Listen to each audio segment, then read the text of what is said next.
I'm going live, apparently. I think we've done it. The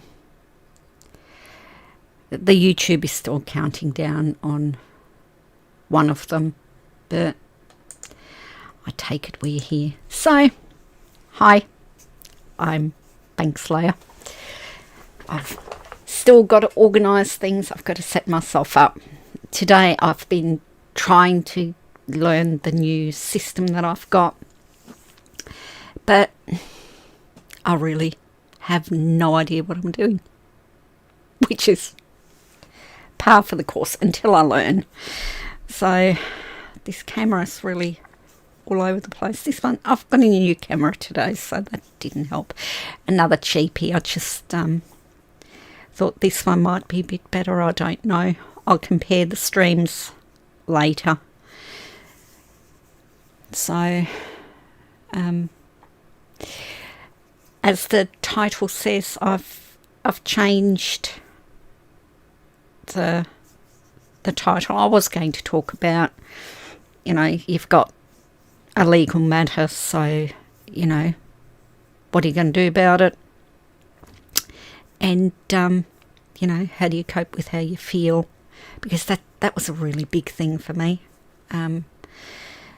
Trying to figure out how do I deal with the emotional fallout, because you end up telling all of your friends over and over, and the more information you get, the more you realise that you've had the dirty done on you. It just gets so hard emotionally, especially in something with banking where, my father-in-law was a banker, and before he retired, and I mean, he's been gone quite a long time now, but, we were brought up that the bank will not give you money if you can't afford it. The bank will not do this. The bank will not do that. Blah, blah, blah, blah, blah. And, you could trust a banker. And nowadays, you wouldn't trust a banker if your life depended on it. And trust me, your life does depend on it. Ask the gazillions of people out there. But, how do we deal with it all?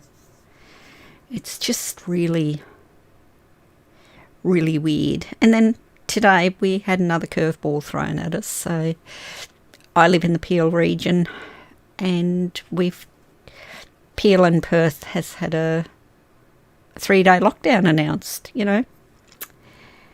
Friday of a long weekend. We've had the Anzac Day marches cancelled. We're all going to be standing in our driveway again like we did last year. It's all, pretty bad. It's just really depressing when you think, hotels and restaurants and, all the pubs are closed. It's all those people who are barely managing to keep it together, because even though we haven't been in lockdowns like some countries, it still hit everything really hard. I mean, with restricted tourism, who the hell wants to come to Australia for 3 weeks when you spend 2 weeks in quarantine here and then 2 weeks in quarantine when you get home? And, that's if you're allowed to leave the country. It's really depressing. Is it an overreaction? Possibly. I don't know. Apparently 2 people have got it, so how do I know? It seems a bit of an overreaction to me. And everybody in quarantine, they get tested all the time, and this guy had been tested a fortnight after being in quarantine, and he came back negative. And then he was tested again and I don't know why he was tested again, but then he tested positive. And it's and I think that was 4 days later, so day 16.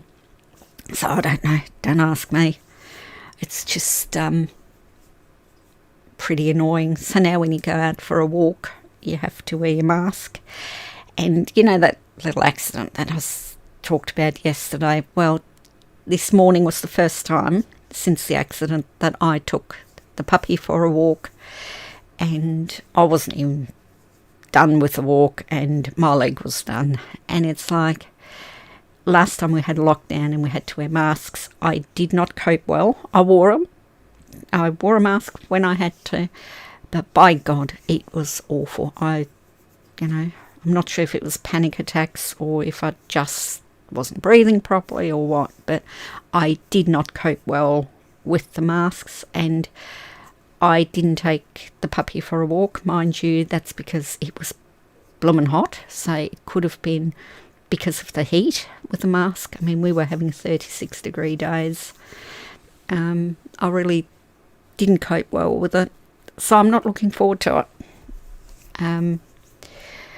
I might just take the puppy out the back and, play rough out there, and see if I can get him exercise that way. Because, the only good thing about the lockdown is I know I don't have to worry about, doing silly things like housework or, because I'm not going to get any visitors.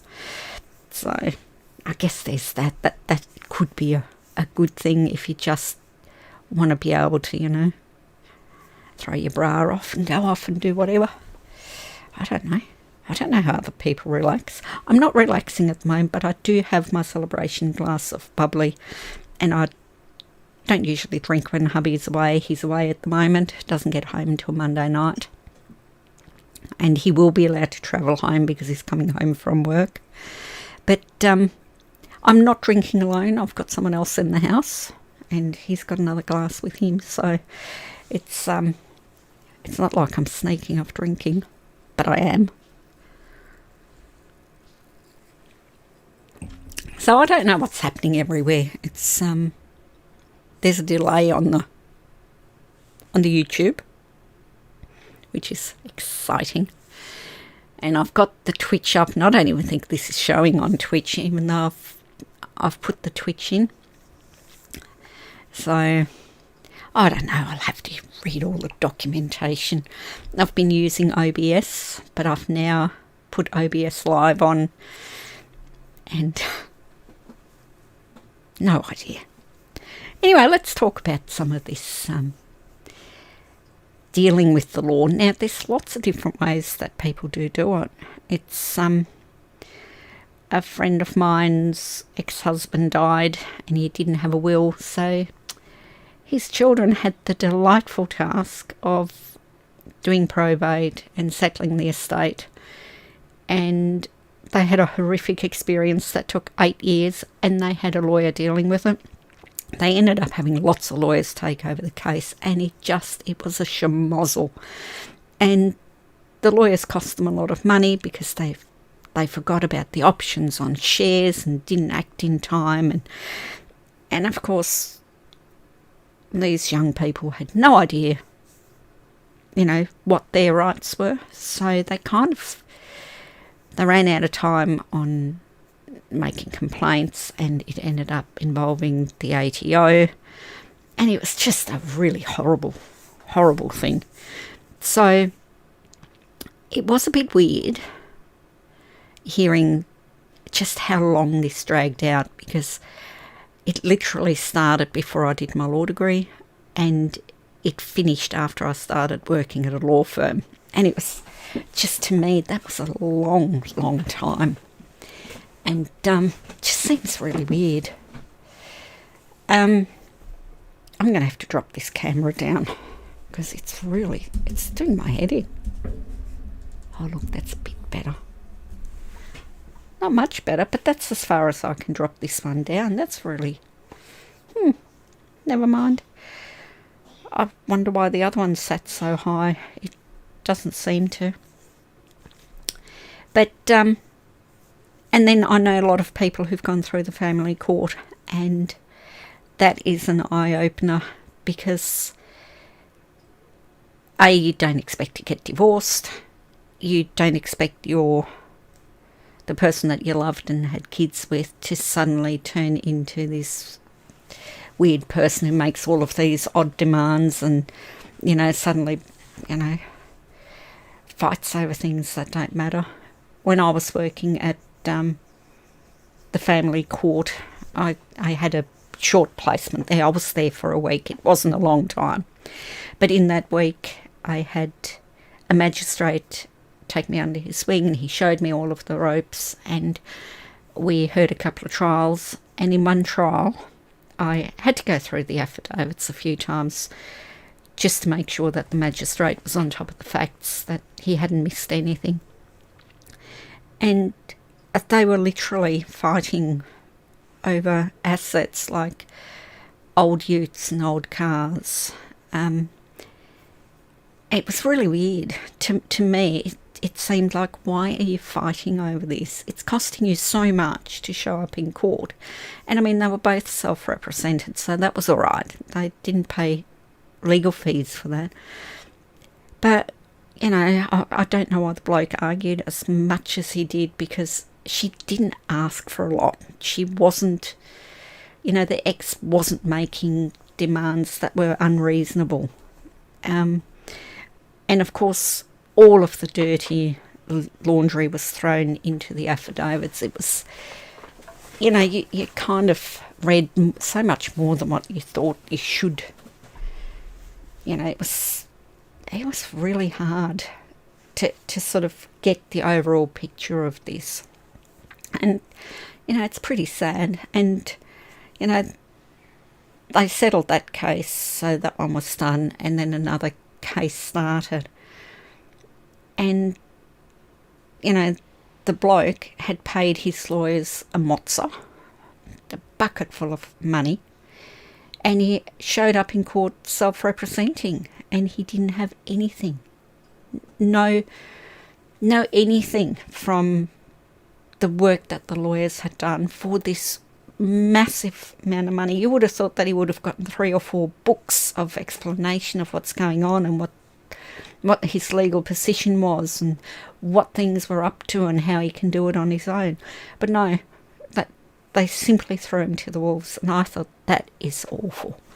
That's horrible. So, you know, I guess they dumped him once he ran out of money, but I mean, we're talking a couple of $100,000 in legal fees that he'd already paid. So we're not talking chicken feed.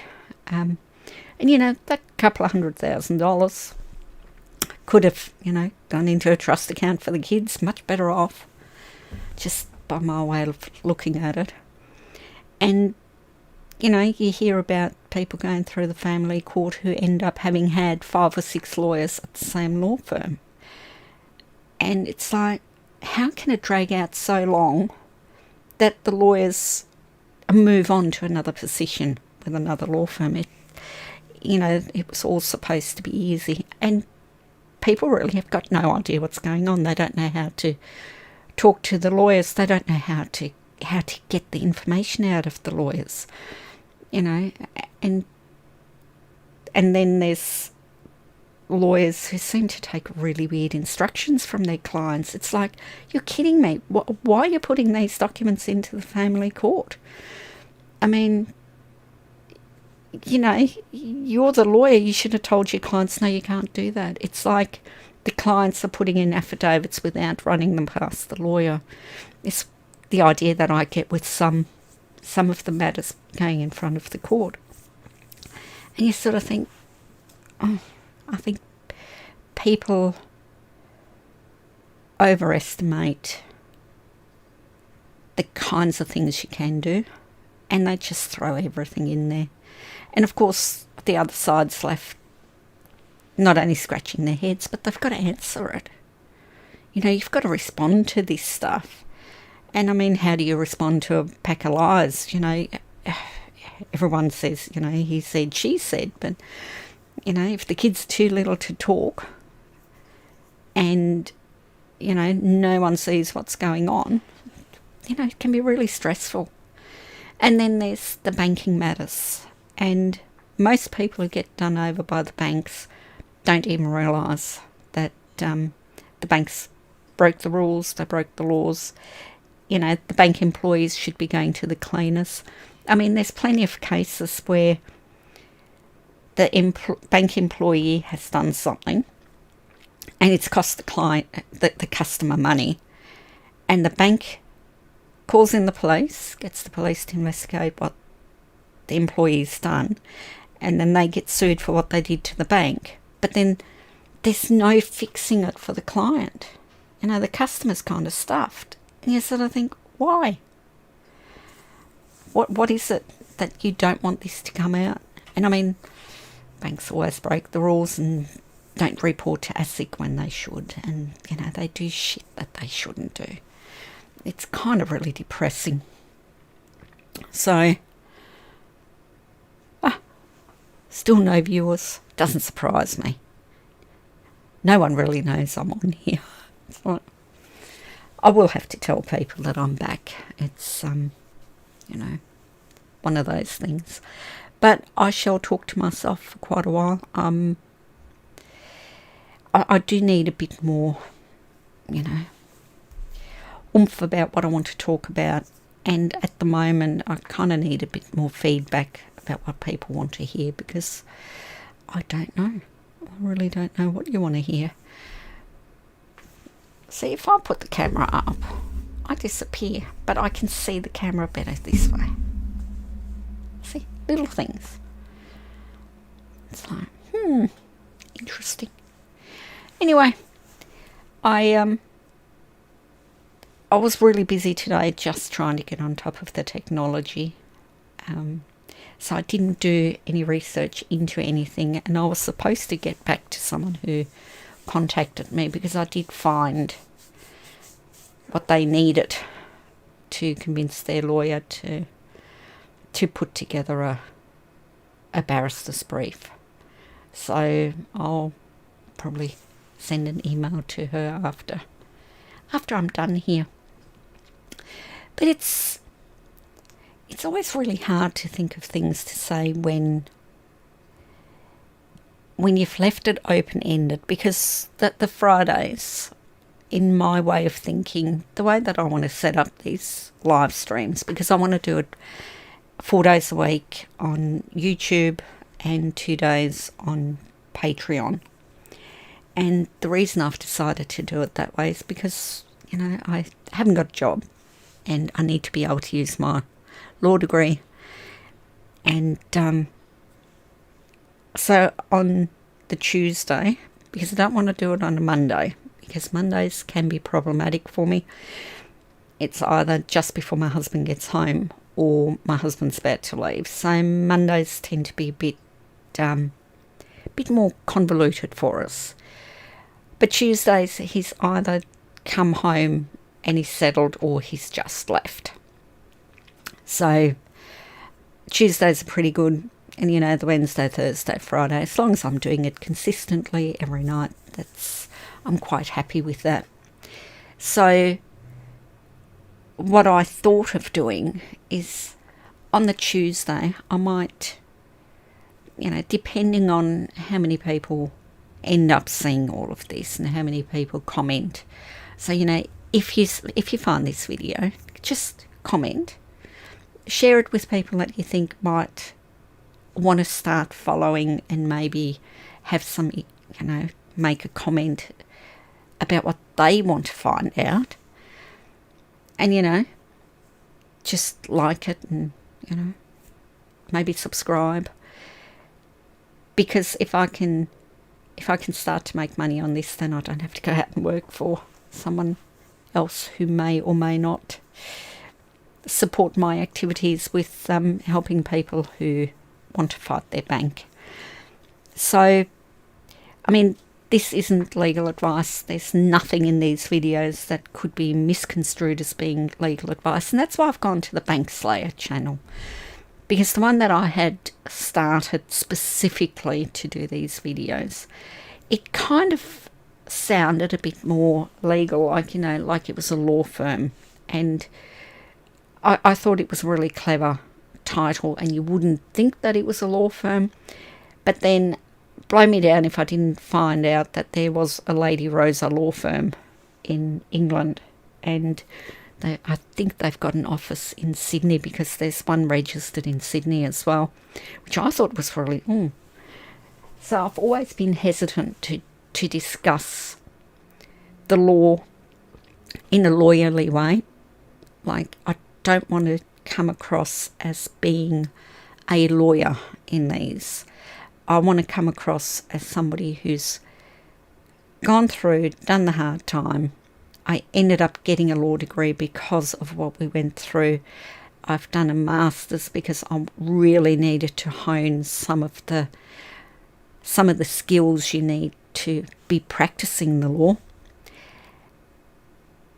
But I want to use it to just sort of simplify it for people. Now, everything that I'm going to be touching on in these videos, I'll probably end up putting relevant links to sites like Legal Aid, because the Legal Aid website, especially the West Australian one, has got some really good information for people.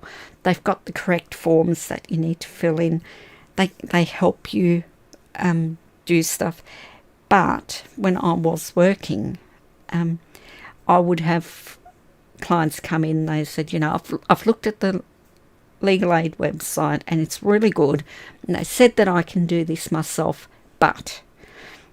And it's the but that I'd like to address in here. It's like, you know, I wouldn't mind doing the Tuesday on an issue like, you know, statute of limitations. You know, how does bankruptcy impact your thing? And, you know, some of the other procedural things like how do you write an affidavit? Because all of that stuff, yes, it's available online. You can read about it. It's all freely available. But not all of it is really clear. And I know how hard it is because I had to go through this stuff before I learnt about the law. And I found it really confusing. And,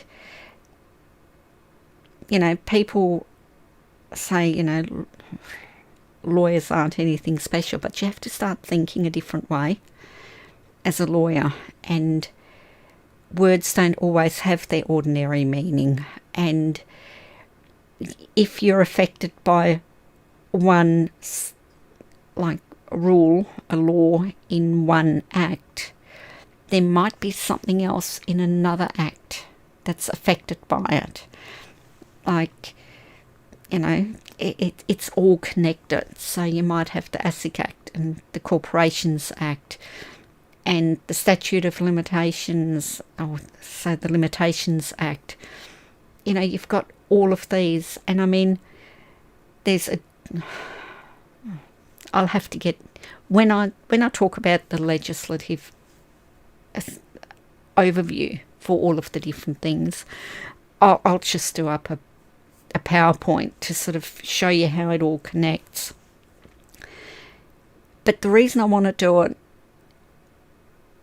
and, you know, I want to set a time and I want to plan, like, you know, on the Tuesday I cover this, and then on the Wednesday we delve a bit further by maybe I'll look at a case or something, or I'll start with a case and just go on. And on the Thursday we do a bit more discussion on, you know, how would this fit in. And on the Friday I just want to do my rant, like, you know, everything that really annoys me about this whole setup. I mean, my hobby horse, since we've gone through, and what Bank Slayer was all about, was the fact that we've got all of this legislation, we've got all of these rules and regulations, we've got all of these regulators, and none of it is to protect the customer. There was one act, one clause was inserted, and the government wants to take it away. It's like, what? Did you not listen to the Royal Commission?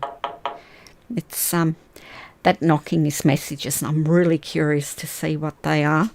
And since I have no concurrent viewers, I'm going to see what my messages are, because I can.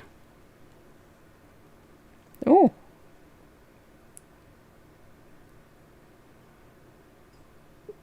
No.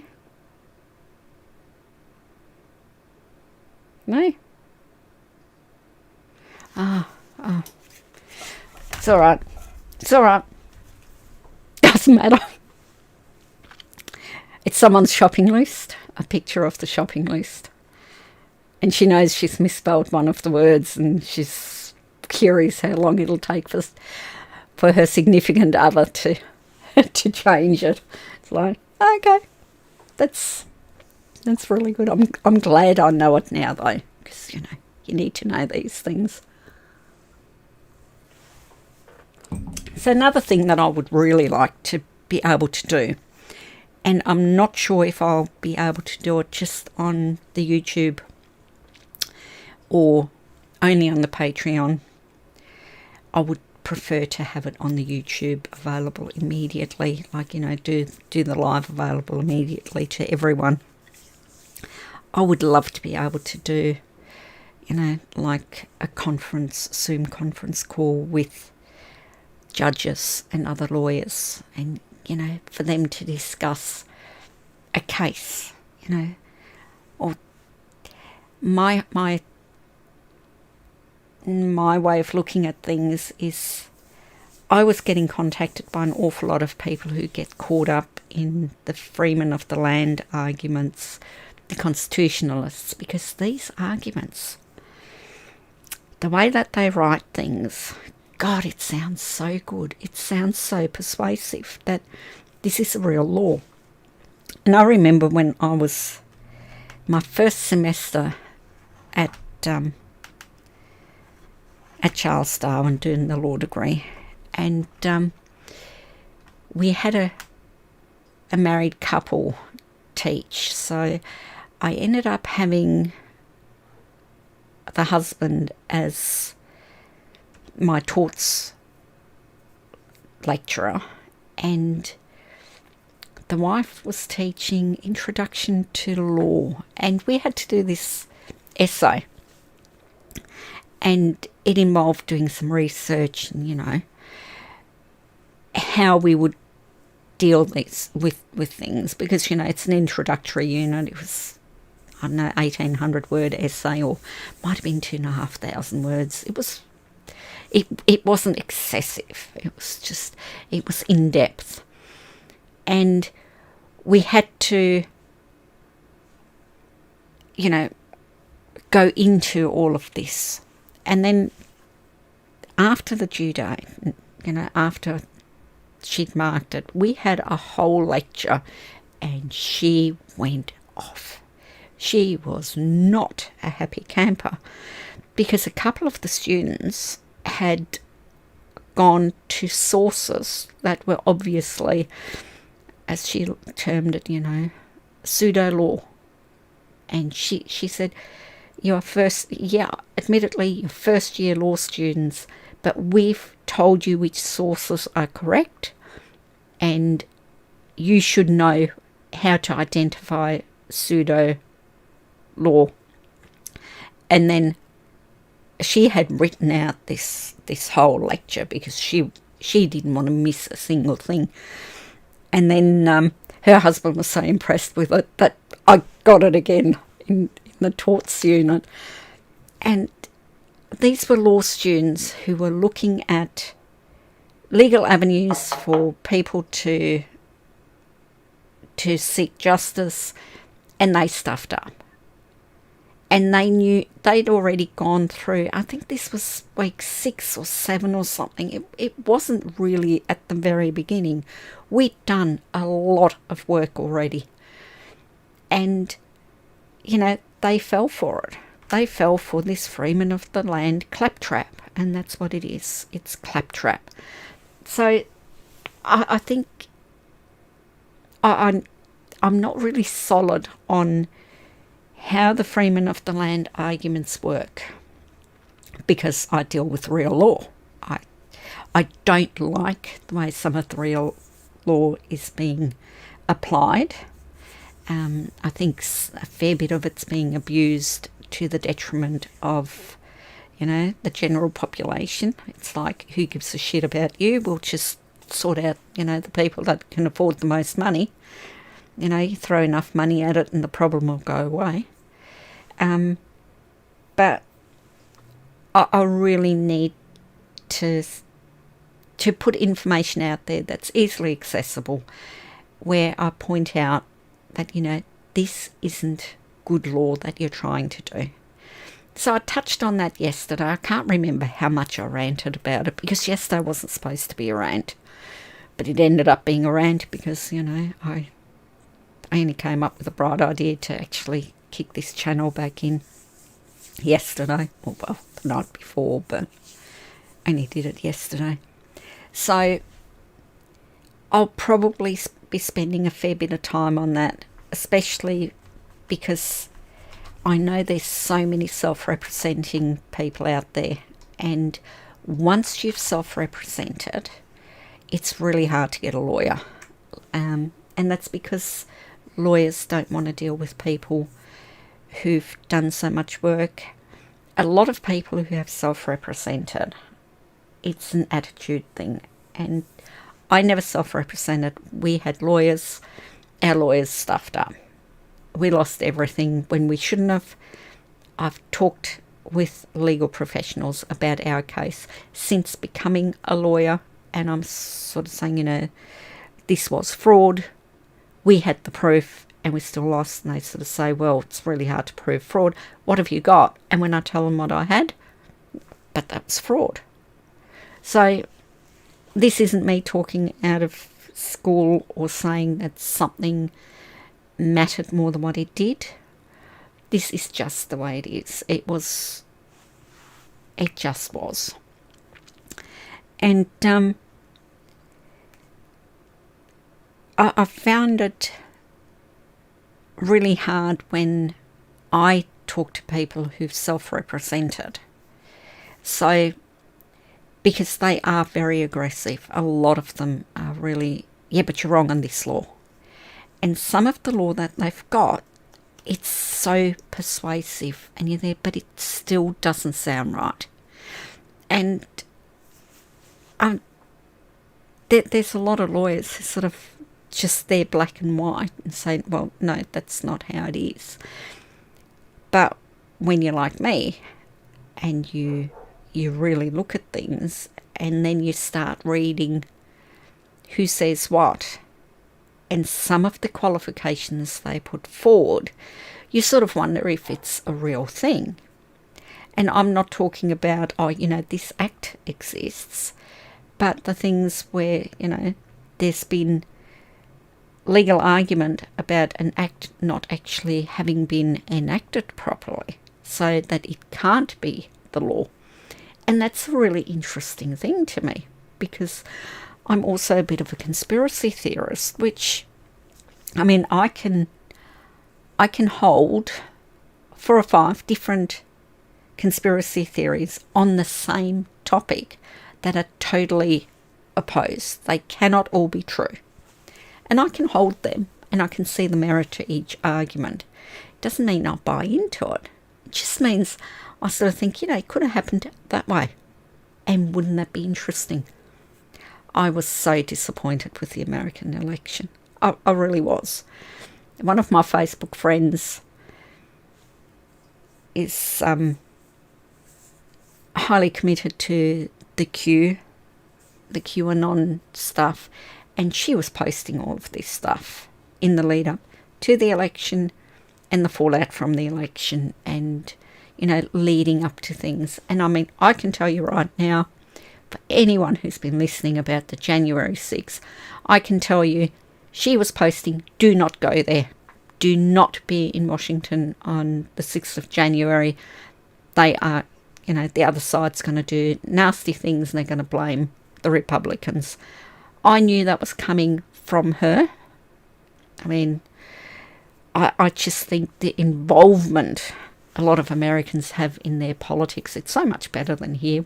Where, I don't know, I'm trying to find people who are that engaged, but it's just, nah, you follow them, you're wrong, you're a dickhead, and that's it. No discussion, no anything, and no endless posts about how great our beloved leader is, or, whichever party you're on, they're the greatest. And we don't have that here. It's like, Australian politics is boring. It really is. It's, anyway. So, she was posting all of this great stuff. And I was hoping that it was all true, and of course nothing's happened. And I'm really disappointed. And I think what brought it to mind is the fact that I know there are people in Facebook groups, and I've been added to a lot of Facebook groups, so, and I won't take myself out of them because it helps to know this stuff, and I don't make disparaging comments on there. If somebody says something and I think, oh, you can just check this link and, satisfy yourself that, what you're really up in arms about is from a satire site or something, I might do that. But usually I don't really engage in it. But the number of people who believe in the freeman of the land arguments and they put them forward, and everyone's saying, well, how does that work? And then there's a whole lot of people who are saying, oh, I was looking for just this information. And it's like, I really think we need to counter that.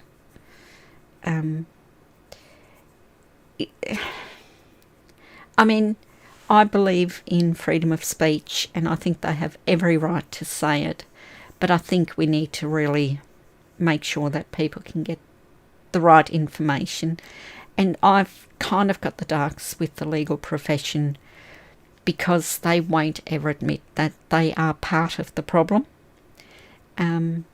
Some lawyers have zero people skills. They can't engage with clients, so their clients tend to have a really dim view of all lawyers. Some lawyers, and I'm not sure how many it would be, I can't imagine it would be many, are simply incompetent, and they've got a small niche and people don't tend to notice what they're doing wrong. As I say, it's when they stick to their niche, they're great. They step outside of it, they'll make a mistake and then they'll pull their head in, and it doesn't happen a lot, so they wouldn't get sprung. Just my feeling about how this might go, I really don't know. I don't know. I've worked as a lawyer for 18 months part-time, so you can take it from me, I'm not the knower of all things. I know how to find knowledge, I know how to find information, I know how to find the facts, I know how to find the law, I know how to interpret the law. But, there's a reason why lawyers have to have supervision, because sometimes you make basic mistakes because you really can't know everything. They've stopped having closed book exams for lawyers, at least in some states and countries, because no lawyer would ever have to know every single case off the top of their head. They expect you to check to make sure that it's actually relevant. Just because it was good precedent before doesn't mean it still is. So, knowing how to find something is probably more important than remembering it, word for word. Because if you remember a case, word for word, and it goes out, it's just no longer relevant. What's the point? You're always going to think about it and say, oh, bugger. But self-represented litigants who've had to do it themselves, they get very set in their ways. And I've spoken to lots of lawyers who say, if they say that they've put in any documents on their own, we don't touch it with a barge pole. Because, and there is a practical reason other than just they're really aggressive and, they really insist on doing it all their way. They just want a lawyer to sort of sign off on things, which no lawyer likes to do. No lawyer likes to just sign off and send in a letter that the client has written. Doesn't happen. They don't like it. They don't do it. That's why a lot of lawyers and clients move on. And it doesn't surprise me. I wouldn't want to do it either. But with self-represented litigants, if they put in their case early, like they file their own papers, what some of them do is miss the most important things. They're not aware of the relevant laws that could help them, and they essentially get so deep in that it's really hard to unravel, and most of the time to unravel it, you've got to have the permission of the court. You've literally got to go cap in hand to the court and say, look, Your Honour, I know that this matter's been on foot for 4 years, but, with the court's indulgence, I would like to, present this, and, would Your Honour please let us redo all of the documents from the outset? And courts don't like doing it. In the interests of justice, they will. Lawyers don't like doing it because it is so much work to unravel things. It's an extra level of oh my God. And when you have to unravel something and pretty much go into a time machine, the other side has spent so much money already. Are they going to hit your guy up for those costs? I don't think the court would like, each side to carry their own costs if those costs could have been avoided by someone having legal advice. And, it's really messy. It's very messy. So I would like to use YouTube as a forum to, well, I can't give legal advice. Obviously, this can't be legal advice. Everybody knows it can't be legal advice, surely. I would like to sort of say, don't file any papers with the court without at least having a lawyer read them over. It's going to cost you money. Just phone them up, book the appointment, and say, look, I'd like to see a lawyer. Rather than doing my spiel, would they be able to check these documents for me? I'm happy to pay the hourly rate. They can read it while I'm there and tell me where my mistakes are. And the lawyer might read it and say, well, what's your case? You haven't even got a case listed here. So, you might have to pay for 3 or 4 hours, which it's a lot of money. But you know what? It'll save you a lot of money. It'll save you a lot of time and a lot of stress. What I would love to be able to achieve through this channel, and I'm hoping to, now that I've wrapped my head around the fact that I want to do it as Bank Slayer, I want to start another blog and website so that some of it's written down where, we go through the bank's past sins and how they would be addressed today, how the laws changed, where you'd have recourse with the courts, do some case notes there. Have something that you can read as well as listening to or tuning into the live streams. If I can do that, then maybe I can get to the stage where there's enough information in the videos and online and enough links to like the legal aid website where they tell you how to write an affidavit, for example. How do you fill out the court forms? Like, what does this actually mean? Some of the court forms, you sort of think, well, what's the difference between this word? And it's 2 different sections. Well, how about we explain it and talk about it, find some examples so that if you're going to fill out your own forms, or if you're going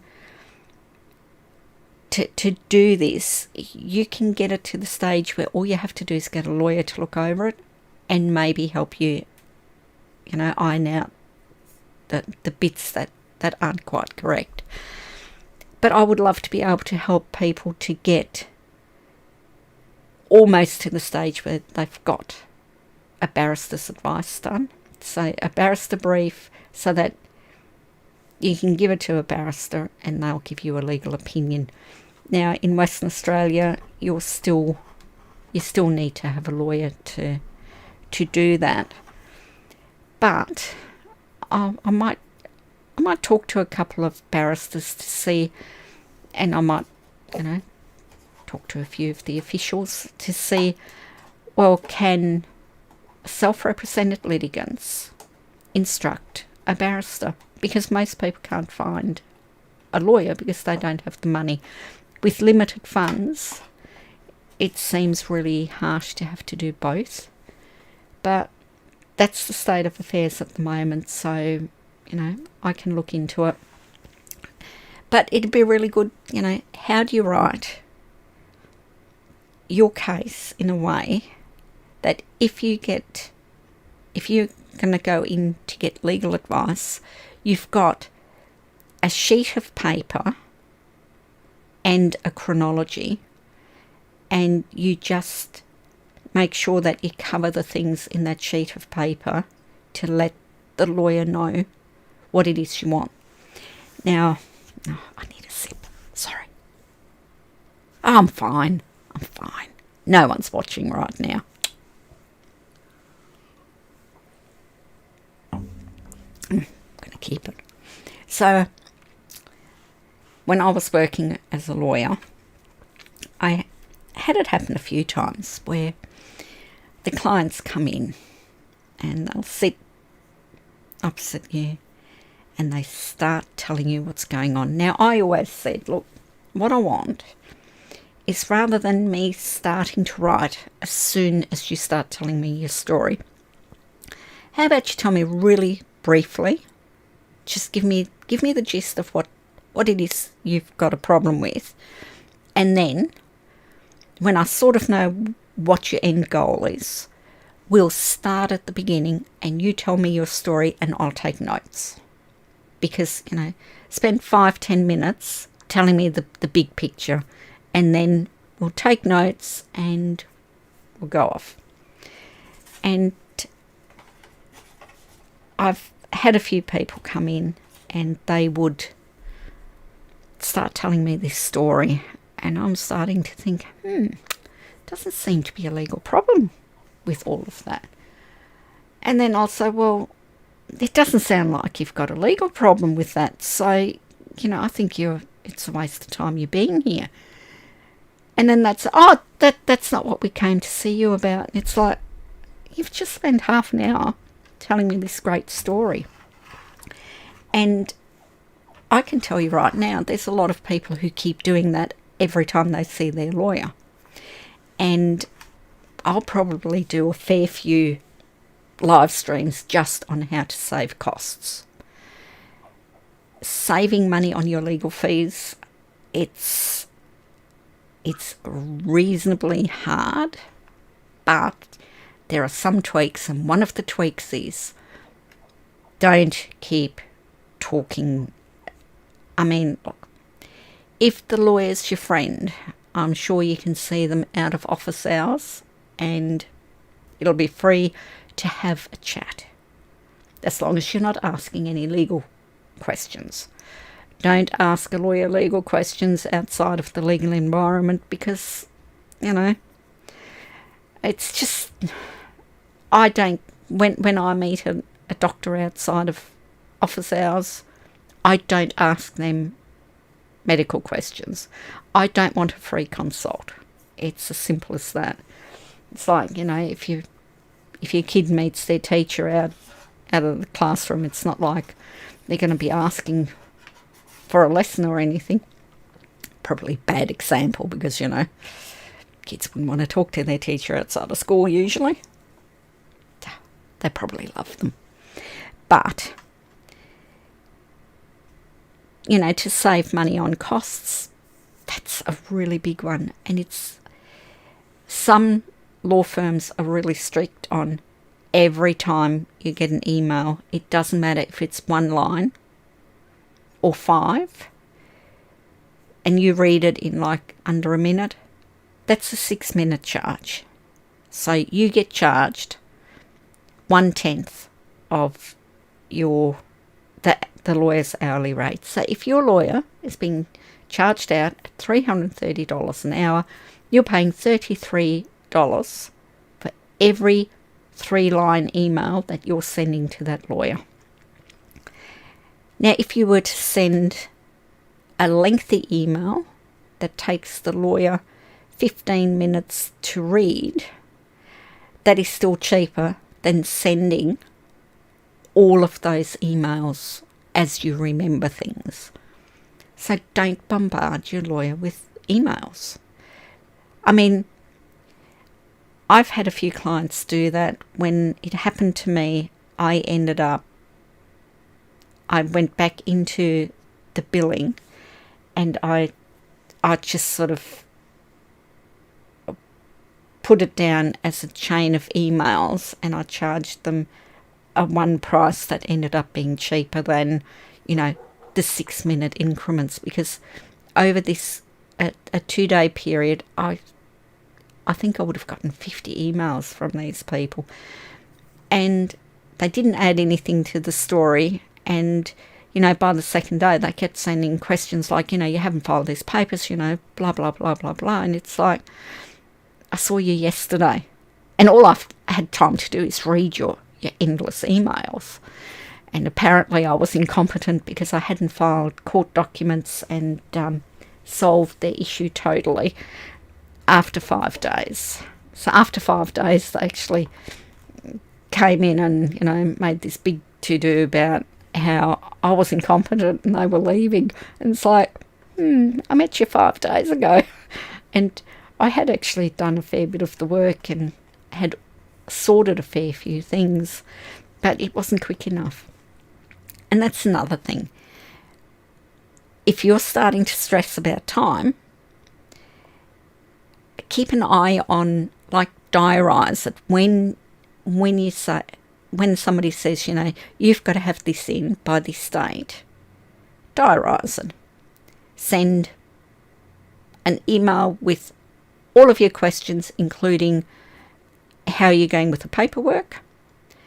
And, you know, talk to the lawyer to make sure that they've got all of the information they need, and then give them time to do it.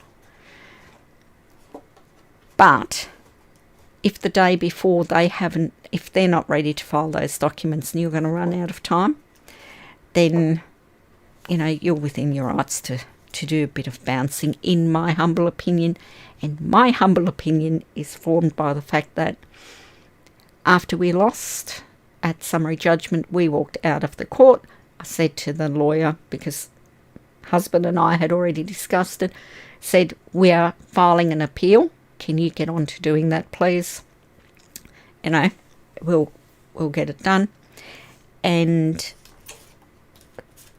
you know, the lawyer ended up, every time I phoned, he just wasn't available. You know, I'd say, well, how's he going with filing the affidavit? Oh, you know, he's working on it.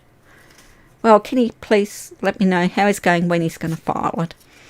And the day before it needed to be filed, I ended up being contacted by Today Tonight, because I'd sent them an email earlier, and the reason why they were interested is because I'd started my blog and I didn't hold back. And I'd written the whole website. This is back in 2008. I wrote the website, so it was, you know, one of the old-fashioned dodgy ones that you still occasionally come across.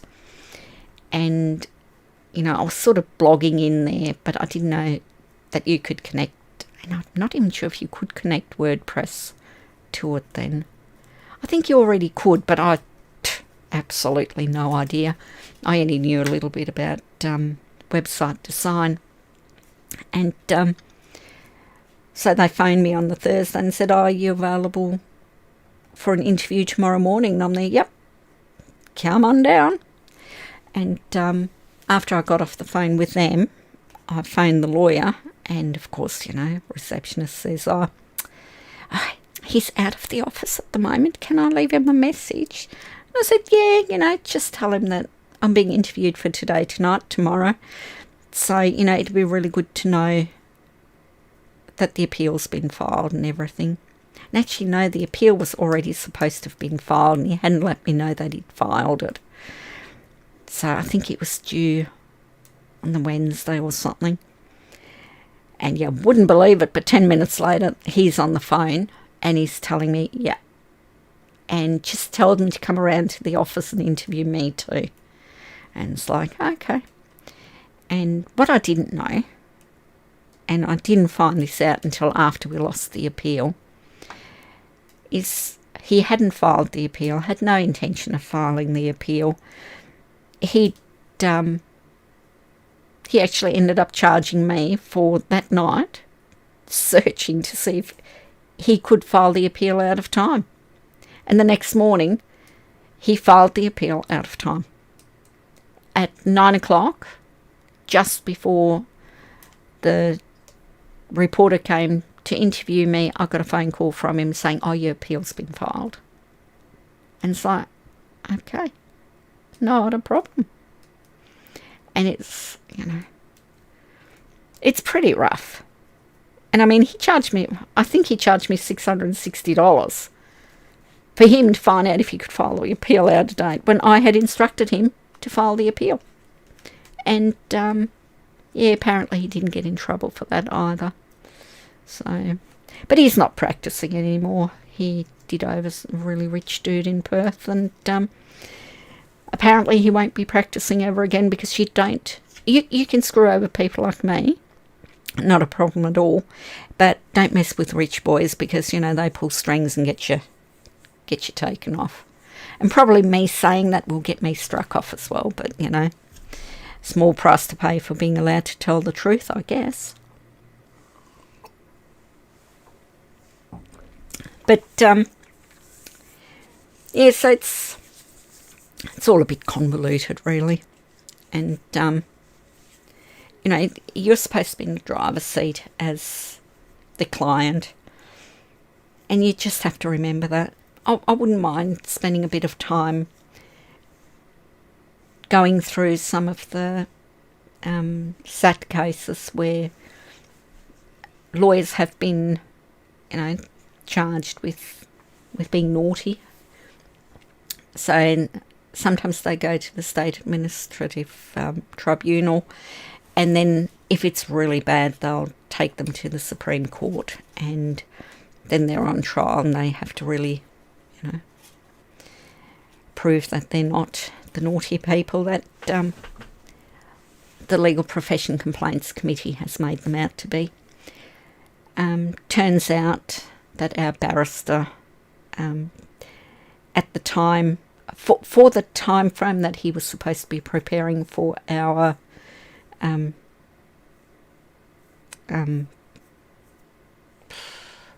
shouldn't drink, should I? I've had 3 schlucks. When he was working for us, and he was supposed to be preparing for our court hearing, he apparently wasn't capable of working, and he kept putting things off. Now, when I put in a complaint about him and the lawyer, I was actually asked about him, and because there was a family connection and I thought it would harm my brother's marriage, I sort of thought, I won't push it. But if I'd known that he hadn't done anything for us, we paid him a lot of money and he did nothing. His money was prioritised, and he wasn't on top of our case. It's like, well, how does that happen? And the Legal Profession Complaints Committee asked me about him, but they didn't sort of indicate that there was a problem with what he'd done for us. Because if they had, I would have put my name to that case. And he ended up being suspended for 6 months for what he'd done there. I think if more of us had been able to come forward because we knew what was going on, I think he probably would have been disbarred at that point, because, you know, he did cost us a lot. And then he tried to sue me for defamation, but he was a bit late on that. If he ever sees this one, he will probably try again. You know what? I don't care. You're an idiot. You should have been honest. You should have said, I can't do this. My mental health is not stable. I'll find you another barrister. We'll push it back a bit, you know. We'll seek an adjournment while you get different legal representation. But no, none of that. I do have the darks on the legal profession, as you can probably tell. I'm very disenchanted with the support system for people. It's just not there. It's very sad. Anyway, I'm going to leave it at that. I think I've raved and ranted enough. Must be an hour. Oh yeah, it's just over an hour. I've got no idea if it actually went to Twitch, because, you know, Twitch is looking like it's not there. Apparently I'm offline. Should have probably gone online. I'll check it all out. I'll work it out. It will work out.